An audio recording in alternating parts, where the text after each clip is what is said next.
ارشاد فرمائے ان شبابہ فیما ابلاہ،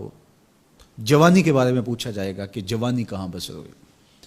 بعض نے یہاں ان جسدہ فیما ابلاہ، ابن حبان نے اور امام ترمذی نے جو حدیث روایت کی ہے اس میں یہ لفظ بیان کیے ہیں کہ جسم کے بارے میں سوال ہوگا، یعنی جسم کے ایک ایک عضو سے پوچھا جائے گا۔ تم سے پوچھا جائے گا تمہارے ہاتھوں نے کیا کیا، تمہاری آنکھوں نے کیا کیا، تمہارے کان کیا سنتے رہے، تمہاری زبان کیا بولتی رہی، تمہارے قدم اٹھ کے کن راہوں کا سفر کرتے رہے، تمہارے ایک ایک عضو بدن کے بارے میں تم سے پوچھا جائے گا۔ عمر کا ذکر بھی ہے اور جوانی کا ذکر بھی ہے، تو جب عمر کے بارے میں پوچھ لیا گیا تھا تو پھر جوانی کا الگ سے کیوں پوچھا گیا؟ تو کہا کہ جو جوانی ہے یہ عمر کا خلاصہ ہے۔ کہتے جوانی مستانی ہوتی ہے، یہ شباب کے لمحے آوارگی کے لمحے ہوتے ہیں، انسان کنٹرول نہیں کر پاتا، لیکن اگر اللہ کا خوف اس کے سینے میں ہو، اس کی محبت اس کے رگو ریشہ میں محو نفوذ ہو، تو پھر جوانی میں توبہ کرنے والے اور جوانی میں اللہ کی رضا جوئی کے لیے کوشاں ہونے والے اللہ کی خاص رحمتوں اور کرم نوازیوں سے مالا مال ہوتے، اور عمومی طور پہ گناہ کی زندگی جوانی کی زندگی ہوتی، اور جس نے جوانی کو سنبھال لیا اس کا بڑھاپا بھی خوبصورت ہو گیا، اور جو جوانی کو سنبھال نہ سکا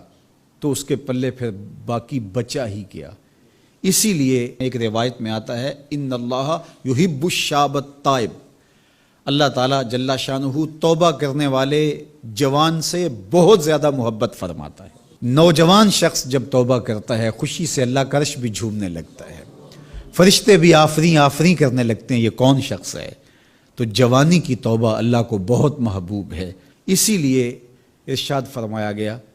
کہ وَشَابٌ نَشَأَ فِي عِبَادَةِ اللَّهِ، وہ جوان جس کی جوانی اللہ کی عبادت میں گزرتی ہے، کل قیامت کے دن جب کوئی سایہ نہیں ہوگا اللہ اس جوان کو اپنے عرش کا ٹھنڈا سایہ عطا فرمائے گا۔ تو جوانی کو سنبھال کے رکھنا، یہ پوچھا جائے گا کہ تو نے جوانی کیسے گزاری۔ دعا کرو کہ قیامت کے دن جب ہم سے سوال ہو تو ہمارے جوان اس کا جواب یہ دے مالک ہماری جوانی سجدوں میں گزری تھی، ہماری جوانی تیرے دین کی نوکری کرتے ہوئے بسر ہوئی، ہماری جوانی قرآن کی دعوت دیتے ہوئے گزری، ہماری جوانی کتاب اللہ کی تعلیم حاصل کرتے ہوئے اور لوگوں تک اس کا ابلاغ کرتے ہوئے بسر ہوئی، ہماری جوانی شرم و حیا کے دائروں میں بسر ہوئی، ہماری جوانی تیرے ذکر میں تیری یاد میں تیری محبت میں بسر ہوئی۔ تو وہ جوان جس کی جوانی اللہ کی یاد میں بسر ہوئی ہوگی تو پھر وہ اللہ کو عرض کرے گا کہ مالک جوانی تو تھی، شباب کی جولانیاں تو تھیں، میرے معاصر میرے ہم عمر شباب کی لذتوں میں کھوئے ہوئے تھے، لیکن مالک میری پیشانی سجدے میں تیرے حضور جھکتی تھی اور میری آنکھیں تیرے حضور آنسوں کا خراج پیش کرتی تھیں، پھر میرا مالک اس جوان کو کتنی کرم نوازیوں سے مالا مال کرے گا۔ جوانوں کو جو اس وقت میرے مخاطبین ہیں میں کہوں گا کہ اپنی جوانی کو اتنا ستھرا اور پاکیزہ بنا لو کہ کل حشر کے دن شرمندگی نہ ہو کہ جوانی کو تو ہم سنبھال نہیں سکے، ہم دیوانے ہو گئے تھے، ہماری خواہشات بے قابو ہو گئے تھی، ہم اپنی عصمت کے جوہر کو محفوظ نہ رکھ پائے، ہماری نظروں سے حیا اور شرم کا جوہر اڑ گیا اور ہم آوارہ مزاج چوکوں گلیوں بازاروں اور تھڑوں کے اوپر بیٹھ کے جوانی کے قیمتی لمحے ضائع کیے۔ کہیں یہ جواب نہ دینا پڑے بلکہ اللہ کے حضور ہم یہ کہیں کہ مالک